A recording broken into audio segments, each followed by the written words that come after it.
নাহিদ ইসলামকে কেন্দ্র করে বা তাকে নিয়ে একটা কমেন্ট করার আমার খুব ইচ্ছা নাই, কিন্তু তারপরেও যেহেতু প্রসঙ্গটা তুলেছে আমি তো বাদ দিয়ে বলতে পারছি না।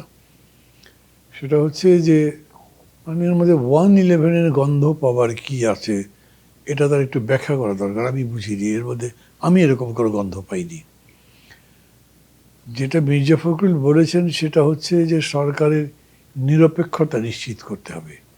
সরকার যদি তার নিরপেক্ষতা প্রমাণ করতে না পারে তাহলে একটা নিরপেক্ষ সরকারের প্রয়োজন হবে।